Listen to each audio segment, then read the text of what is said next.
A wild ride we're on, with the volatile economic market, the massive losses in all the marketplaces, the rising cost of fuel, and nearly double the inflation rate between April and May. It's a wonder that we're not all jumping out of our window.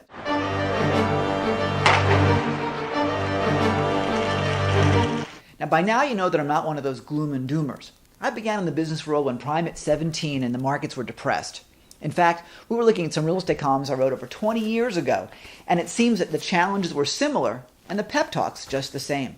In his book, A New Earth, Eckhart Tolle quotes a wise sage who said, "This too shall pass." He's right. At the end of the day, this too shall pass.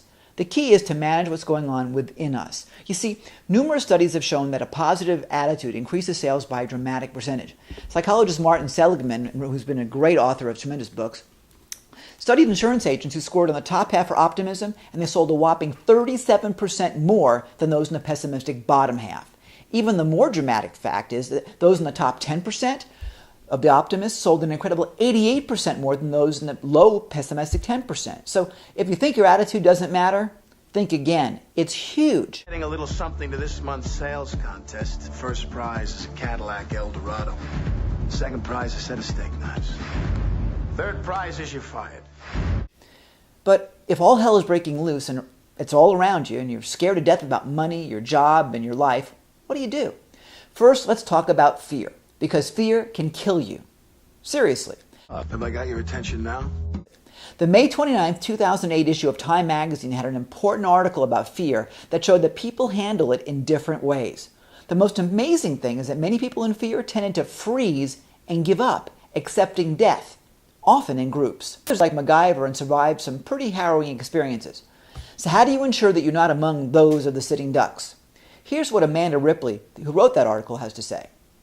Fire drills, she says, particularly if they're mandatory and unexpected, can dramatically reduce fear should that come to pass. Just knowing where the stairs are gives your brain an advantage.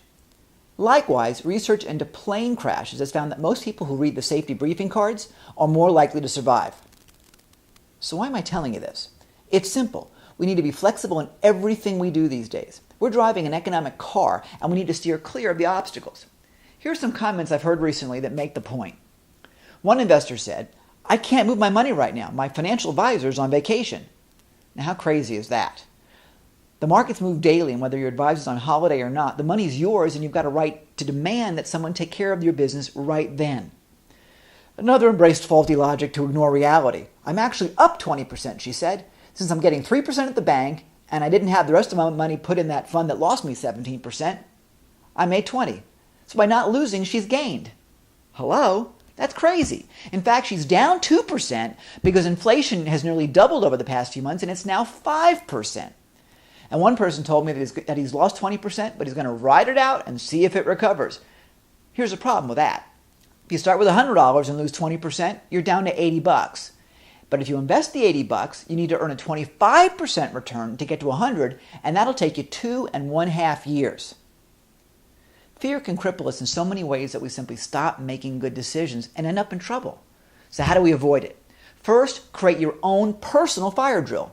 In the investment arena, create your own rule book that you'll follow, sort of like a pilot's checklist. That way you'll be able to remember your values, your purpose, and your strategies, and not make foolish emotional decisions that can cost you heaps of money. Many people have embraced my 10 Commandments of Investing, which provides a framework from which to start. You can get it free at www.investingcommandments.com with my compliments, so do that. Next, decide where you should be in this economic period. What sort of investment is right for your pocketbook and for your stomach? For me, I want to be totally invested in toilet paper. Really? Toilet paper is recession-proof, so are diapers, Tampax, and so on. These items will always be needed. So in my world, more specifically in real estate, where I've invested for over 2 decades, I know that through good times and in bad, people are always going to want to buy their first home. After all, that's the American dream, and it always has been. They may want to move to a bigger one if times get tough, but they're always going to want their first. So my focus is on housing projects for first-time buyers. There are more of them in the marketplace, they buy more easily, and financing is readily available. For me, the safest place to be in the marketplace is where the buyers are, and first-time buyers are the most passionate ones out there. So are those that are relocating for new jobs. See, if they're selling their home to move to a new city, the likelihood is that they'll be buying another one because they know to be home owners. That's their mindset. I've made it a point to focus on these market segments, and it's always been successful for me. So now more than ever, we need to be aggressive in the way we manage our economic future. We can't be like deer in the headlamps. We must actively manage our jobs, our relationships, and our money. And we must actively manage our minds to keep them open to new ideas and aggressively cleanse the negativity and fear that attacks us every single day. Look for the silver lining. All bad news has a flip side. For example, a study was just released that indicated that the supply of vacant lots for sale in Atlanta is at an all-time high. Sounds horrible, doesn't it?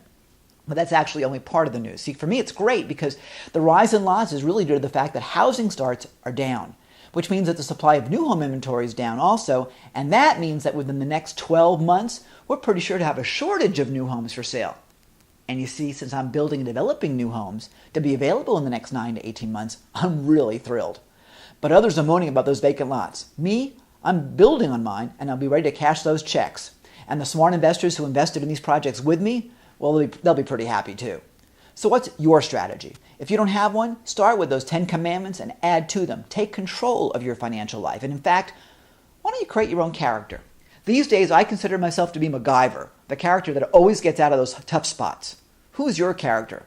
Hopefully it's not George Costanza from Seinfeld. My name is George. I'm unemployed and I live with my parents. Disturbed. I'm depressed. I'm inadequate. I got it all. So that's it for today. You've got some homework to do, and you've got some personal fire drills to create. I hope you found this really useful. Have a great one.